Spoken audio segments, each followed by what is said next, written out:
ये जो तुम देख रहे हो तड़पते हुए जीवों को नरक में, महापापी लोग हैं, अपने पाप का फल भोग रहे हैं। जो यहाँ किसी की चुगली करता है उसकी जिह्वा तेज छुरे से बार बार ऐसे ऐसे चीरी जाती है, फिर पूरी हो जाती है, फिर चीरी जाती है। जो अपनी माता और पिता का अपमान किया वो यहाँ आरे से चीरे जाते हैं हजारों वर्ष तक। दिखाया, देखो ये बीच आरे से आराम आराम से एक एक अंग चीरे जाते हैं। राजन, ये जो तुमने पूछा कि किस किस पाप से पापियों को कौन कौन सा नरक में दंड मिलता है, वो मैं बतला रहा हूं। जो नीच मनुष्य कामना और लोभ के वशीभूत होकर दूषित दृष्टि से हर स्त्री को भोग भाव से देखता है, जिसको देखता है बस काम भाव से देखता है।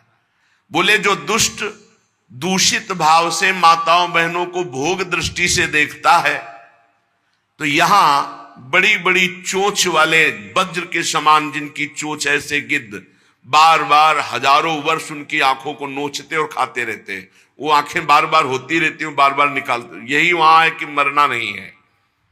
उनकी दोनों आंखों को वज्र तुल्य नरक के पंछी बार बार निकालते हैं और खाते हैं, और उनके पुनः नए नए नेत्र उत्पन्न हो जाते हैं।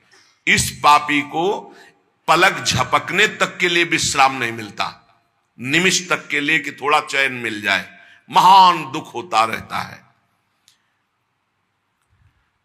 हजारों वर्ष तक उसको इस नेत्र दर्द पीड़ा भोगनी पड़ती है। और फिर जब मृत्युलोक में जन्मता है तो नेत्र रोगी पैदा होता है। वो यहां पैदा होगा नेत्र रोगी, या नेत्र ही नहीं है या नेत्रों में दिखाई नहीं दे रहा, कई तरह के व्यवधान, जिन्होंने नेत्रों का दुरुपयोग किया। अब जिन लोगों ने, जिनको तुम देख रहे हो इनकी जबान काटी जाती है, बार बार जबान नोची जाती है, ये वही लोग हैं जो शास्त्र का गलत उपदेश किए हैं, गलत अर्थ किए हैं, अपनी वासना की पूर्ति के लिए शास्त्र का गलत प्रयोग किए हैं। जो किसी को गलत सलाह दी है तो इनकी जबान बार बार छोटे छोटे हिस्से में तलवार से काटी जाती है। शास्त्र का उल्टा अर्थ बताया, उसकी जबान को वहां हजारों वर्ष काटा जाता है। खिलवाड़ नहीं, प्रश्न उत्तर कर देना। अगर आपका उत्तर गलत है तो आप नरक जाएंगे। प्रश्न करता तो आप पर श्रद्धा करके पूछ रहा है और आपने मनमानी उत्तर दे दिया और वैसा आचरण कर दिया तो उसको पाप नहीं लगेगा, पाप आपको लगेगा क्योंकि आपने आदेश किया है और आपकी दुर्गति हो जाएगी। इसीलिए अनाधिकारी को जब जनक जी महाराज विदेह राज ने पूछा, निमि जी ने नवयोगेश्वरों से कि मैंने यही प्रश्न कर्म के विषय में सनकादि से पूछा था, वो मौन थे, कोई उत्तर नहीं दिया, क्यों? तो बोले उस समय आपका ज्ञान जागृत नहीं हुआ था, आप उस समय अनाधिकारी थे, कर्म का बड़ा सूक्ष्म विषय होता है, इसीलिए वो मौन थे। ऐसा नहीं कि हर प्रश्न का उत्तर फटाक से दे दे, और वो गलत है अगर उत्तर तो शास्त्र सम्मत नहीं है तो उत्तर देने वाले को नरक का दंड मिलेगा, उसकी जबान हजारों वर्ष वहां काटी जाएगी। जो शास्त्र का गलत अर्थ करता है, जो शास्त्र को अपनी वासना पूर्ति के लिए घुमा करके बोलता है, जो किसी को बुरी सलाह देता है, उसकी जबान यहां काटी जाती है, जो देख रहे हो। और हे सुमति जी, जो वेद की निंदा करते हैं, देवताओं की निंदा करते हैं, संतों की निंदा करते हैं, वैष्णव की निंदा करते हैं, गुरु की निंदा करते हैं, गुरु पर दोष दृष्टि करते हैं, गुरु को वक्र दृष्टि से देखते हैं, क्रोध दृष्टि से, उन सब को यहां भयंकर वज्र तुल्य वाले जिनकी चोंच है, ऐसे पक्षी गिरा गिरा करके उनके अंगों को नोचते हैं, जबान, आंख और उनके शरीर के अंगों को। जितने निमेष तक उनके द्वारा ये जिह्वा जनित पाप हुआ है, उतने हजार वर्ष तक उनको पक्षी नोचते हैं। जो नराधम बिना दोष के दो मित्रों में फूट डाल देते हैं, एक दूसरे की चुगली करके, पिता पुत्र स्वजन में भेद पैदा कर देते हैं, और जो पुरोहित, बहुत ध्यान देने योग्य बात, अनुष्ठान का संकल्प लेता लेकिन अनुष्ठान पूर्ण नहीं करता, जजमान को क्या पता। जो पुरोहित जजमान से नियत संख्या ले ली धन और अनुष्ठान पूरा नहीं किया, या जो अपनी माता और पिता का अपमान किया, जो अपनी शरणागत अपने अर्धांग विराजमान पाणी ग्रहण की हुई पत्नी का विविध प्रकार से अपमान और शोषण किया, वो यहां आरे से चीरे जाते हैं हजारों वर्ष तक। दिखाया, देखो ये बीच आरे से आराम आराम से एक एक अंग चीरे जाते हैं। उस पुरोहित को भी दंड मिलता है, उस पुत्र को दंड मिलता है जो माता पिता का अपमान, उस पति को दंड मिलता है जो पत्नी का शोषण, उस पत्नी को दंड मिलता है जो पति से छल करती है। आप खुली आंख इनकी दुर्गति देख सकते हैं। जो दूसरों को कष्ट देने का स्वभाव बना लिया है, बातचीत चेष्टा से कष्ट ही देना है, जो दूसरों की प्रसन्नता में जलते हैं, जो दूसरों की घरों में सोए हुए घरों में आग लगा देते हैं या फसलों में आग लगा देते हैं और उनको प्राणांतक कष्ट देते हैं, उन अधम पापियों को यहां जलती हुई आग में जलाया जाता है। तुम देख लो, तपती हुई बालू डालकर उनको भूना जाता है और यहां आग में उन्हें जलाया जाता है। जो एक जगह निमंत्रण मिला, फिर दूसरी जगह निमंत्रण मिला, तो पहले निमंत्रण वाले को छोड़ करके दूसरे के यहां निमंत्रण पाकर फिर पहले वाले के यहां निमंत्रण पाने गया। ऐसा नहीं है, ये नरक का कारण बन जाएगा। एक जगह निमंत्रण है, वहां गए, अगर हम भूखे हैं तो भूखे, नहीं मिला तो नहीं मिला, अब दूसरे दिन देखा जाएगा। 2 3 4 निमंत्रण, ऐसा नहीं। जो ब्रह्मर्षि किसी देव कार्य के लिए, पितृ कार्य के लिए यजमान के द्वारा निमंत्रित किया गया और वो दूसरी जगह भोजन कर लिया, दूसरे निमंत्रण को स्वीकार करके फिर उसके यहां भोजन करने गया, तो उसको यहां नरक में 2 टुकड़े करने वाला दंड मिलता, बार बार उसके 2 टुकड़े। ये बार बार बहुत जगह भंडारा, बहुत जगह निमंत्रण, ये ऐसा नहीं है। सिद्धांत है, तुम भूखे हो तो एक जगह चले जाओ और अपना पेट भरो, भजन करो। ये नहीं कि 5 जगह चले गए तो खूब दक्षिणा 5 जगह की मिली तो सुन लो। ये तस्मा शास्त्रम प्रमाणम, ये शास्त्र है, मनमानी नहीं। पहले ऐसा कभी ब्रह्म ऋषि जन नहीं करते थे। 5 घरों में भिक्षा मांग लो या निमंत्रण है तो एक जगह जाके पेट भर लो जो रूखा सूखा मिले। ये 14 जगह भंडारा, 14 जगह निमंत्रण, तो उसकी व्यवस्था है। ये नरकगामी बना देगा, बुद्धि भ्रष्ट हो जाएगी। जो सदैव कड़वी बातें बोलकर लोगों के दिल पर चोट पहुंचाते रहते हैं, कुछ लोगों का ऐसा स्वभाव होता है, जब बोलेंगे तो हृदय की पीड़ा प्रकट हो ही जाए, ऐसा उनका है। ऐसे हैं वो, ऐसे बोलते हैं कि अत्यंत पीड़ा दे। ऐसा करने वालों को यहां के पक्षी टूट पड़ते नरक में लाते हैं, नोच नोच करके उनको खाते हैं। जो यहां किसी की चुगली करता है, उसकी जिह्वा तेज छुरे से बार बार ऐसे से चीरी जाती है, फिर पूरी हो जाती है, फिर चीरी जाती है। जिन्होंने उद्दंडतावश अपने पूज्य जनों का अनादर किया, उनको मारा, पीटा, गुरुजनों को, अपने गुरु को, माता को, पिता को, बाबा को, पितामह को, ये पूज्य जन है, ये गुरु के समान पूज्य है। जो अपने गुरुजनों को, पूज्य जनों को अनादर करता है, दंड देता है, मारता है, पीटता है, वो देखो ये कुंड बने हैं विष्ठा के, पीब के और मूत्र के।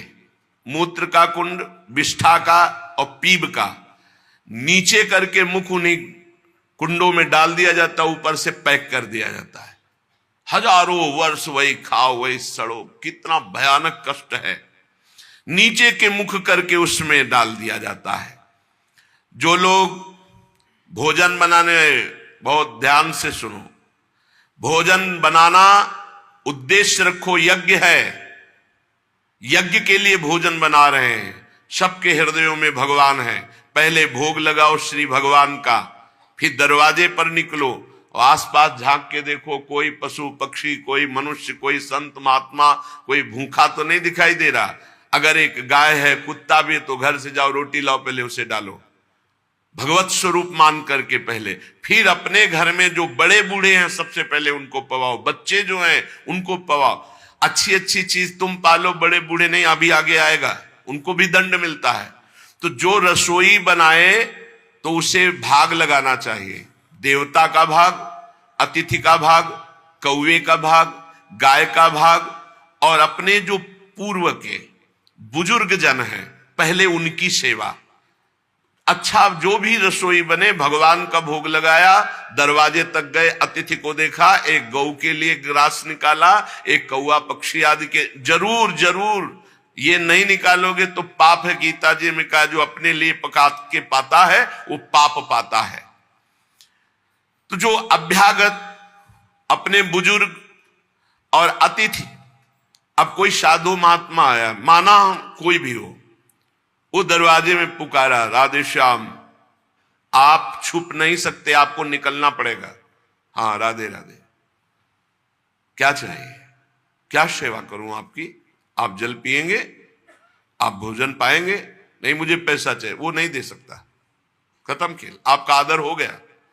आप मृदु वचन में इतना तो बोल सकते हैं, राधे श्याम, आप इतना बोल सकते हैं, आप जल पिएंगे, आप रोटी पाएंगे, भोजन प्रसाद पाएंगे। नहीं मुझे रुपया चाहिए, नहीं मेरी श्रद्धा नहीं, मैं नहीं दे सकता, सामर्थ्य नहीं है, श्रद्धा नहीं है, कुछ भी आप कह दो उस पर चलेगा, पर आपको निकलना चाहिए। यदि आप छुपे रहे हो, आपके कान में आवाज आई आपके दरवाजे से भिक्षुक वापस जा रहा, तो आपके सुकृत नष्ट हो जाएंगे और आपको पाप लगेगा। ये धर्म है, अतिथि देवो भव। देना ना देना वो आपके ऊपर की बात है, लेकिन मृदु वचन, जल और भोजन, ये तीन तो प्राय सब नहीं, कुछ है एक फल दे दे। अगर वो कहता मुझे भूख लगी है तो आप वहीं गेट के बाहर बैठिए, परिचय नहीं है इसलिए, घर में जो सदस्य पुरुष वर्ग का उससे 2 रोटी भेज दीजिए।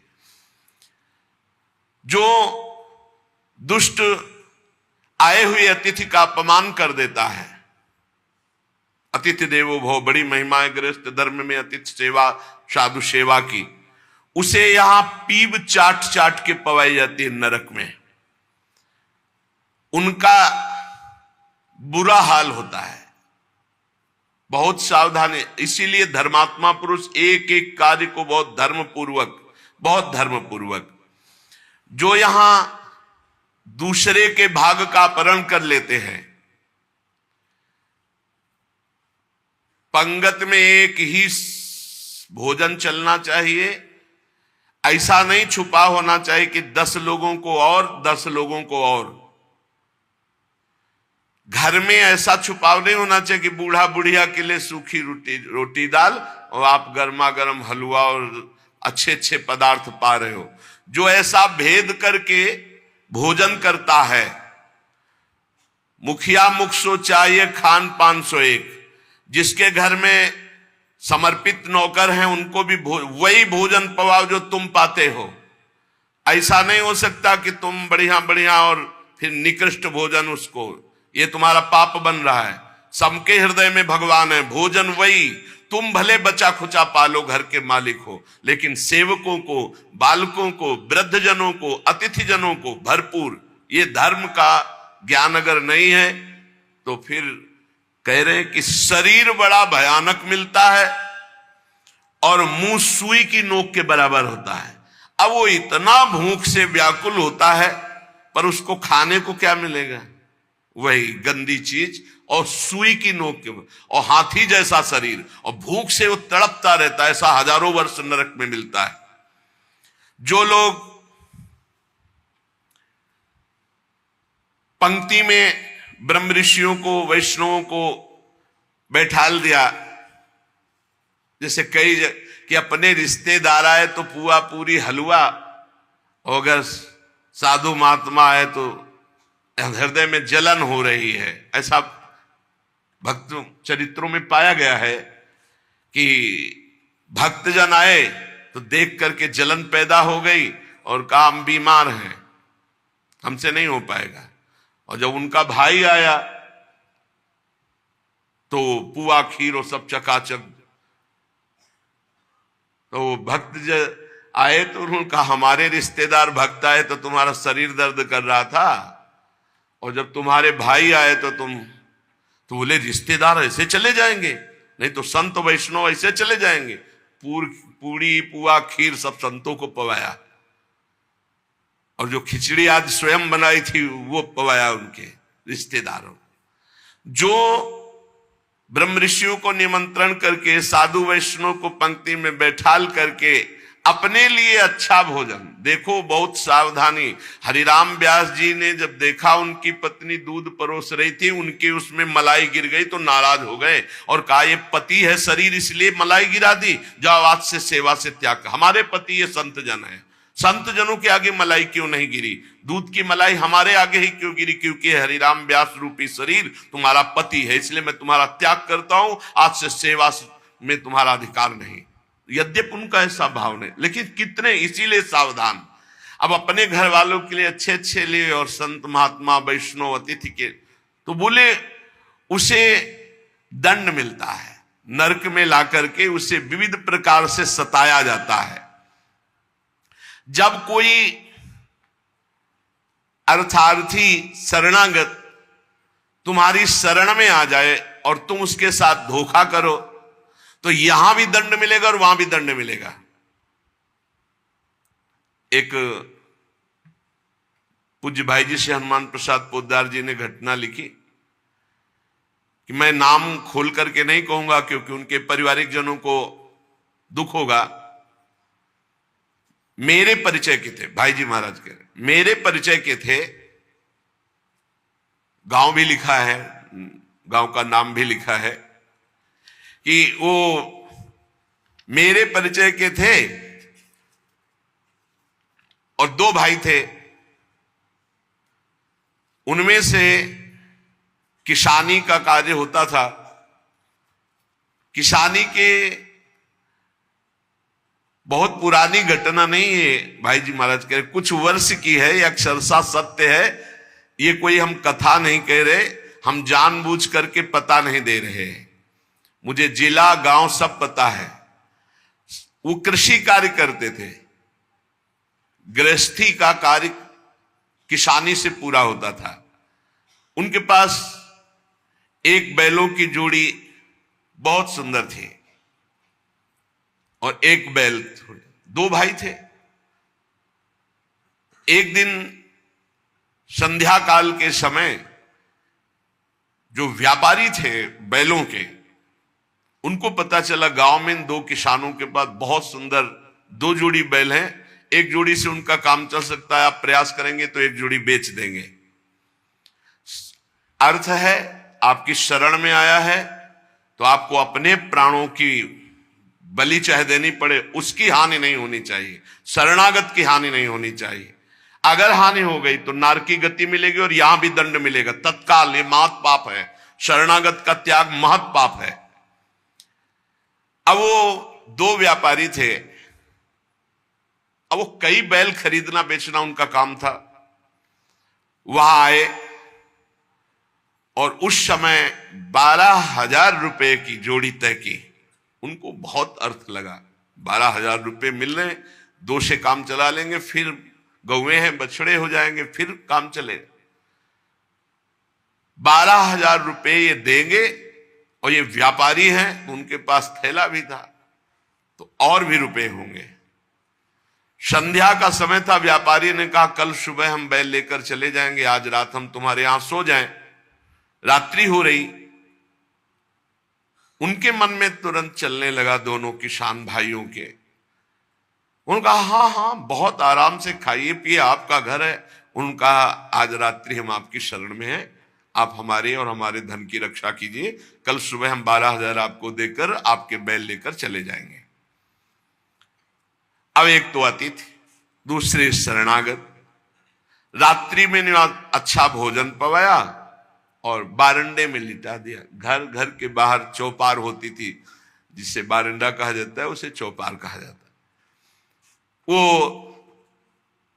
8-9 बजे शयन कर गए। कहीं कहीं बरोठा कहा जाता है, कहीं बारंडा कहा जाता है, कहीं चौपार कही जाती है। अब दोनों ने अपनी पत्नी से विचार किया कि अगर इन दोनों को मार दिया जाए तो बैल भी नहीं जाएंगे, 12,000 तुम मिलेंगे भी, और भी व्यापारी है, पैसा इसके पास है, बहुत आनंद रहेगा।